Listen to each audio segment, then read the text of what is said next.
မင်္ဂလာပါရှင်အခုဒီကျမရဲ့ blog လေးတွေကိုအမြဲကြည့်နေတဲ့လူတွေအတွက်ပေါ့နော်အခုဒီနောက်ပိုင်းသားလေးမှာကျမကဒီ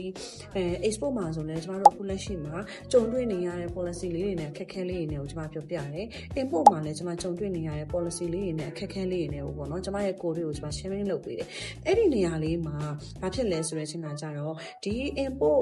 import နဲ့ဒီ export နဲ့မှာကျမတို့ကဘောနော်ဝင်လာတဲ့ငွေတွေထွက်သွားတဲ့ငွေတွေခေါ်ဖို့အသုံးနှုန်းလေးတွေကိုအားလုံးကမရှင်းမဲစိတ်ရှုပ်သွားမှာဆိုလို့ပေါ့နော်ကျမကပြောပြမှာဖြစ်ပါတယ်ရှင်သူကဒီလိုပေါ့နော်ကျမတို့ export ပိုင်းမှာဆိုလို့ရှိရင် export ပို့ပြီးတော့မှကျမတို့ကပြင်ဝင်တဲ့ငွေပြောရလို့ရှိရင်တော့နားလည်အောင်ပြောရမယ်ဆိုရင်ပစ္စည်းရောင်းပြီးတော့မှကျမတို့ရဲ့ bank account ထဲကိုပြင်ဝင်တဲ့ငွေအဲ့ဒါကကျမတို့က earning လို့တော့ခေါ်တယ်ပေါ့နော် earning လို့ခေါ်တယ် export earning ပို့ကုန်ရငွေလို့ခေါ်ပါတယ်ပြီးကကျတော့ကျမတို့ import မှာအခါကြတော့ကျမတို့ကပစ္စည်းဝယ်မယ်ပေါ့နော်တခြားတိုင်းပြည်ကနေကျမတို့ကပစ္စည်းဝယ်မယ်ဆိုလို့ရှိရင်ကကျတော့ကျမတို့ဘဏ်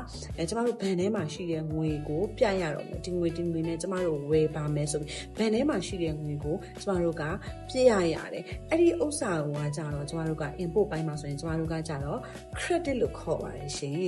ဆိုတဲ့အခါကျတော့အလွယ်တကူတွေးမယ်ဆိုလို့ရှိရင်ကြတော့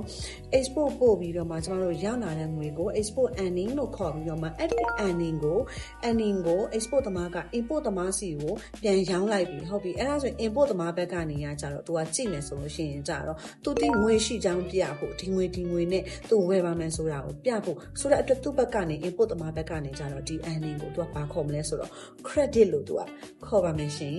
အဲ့ဒါလေးကိုကျမကလေဒီနောက်ပိုင်းလေးတွေမှာကျမ export နဲ့ import နဲ့ကိုကျမပြောပြီဆိုရင် export အကြောင်းပြောတဲ့အခါမှာလည်း import အကြောင်းကပါနေတယ် import အကြောင်းပြောတဲ့အခါမှာလည်း export နဲ့ပတ်သက်တဲ့အကြောင်းကပါနေတယ်ဘာလို့လဲဆိုတော့အဲ့နှစ်ခုကဒီခုနောက်ပိုင်းမှာမတွဲလို့မရတော့တာဖြစ်တဲ့အတွက်ပေါ့နော် section ပတ်သက်နေရတာဖြစ်တဲ့အတွက် export ရော import ရောက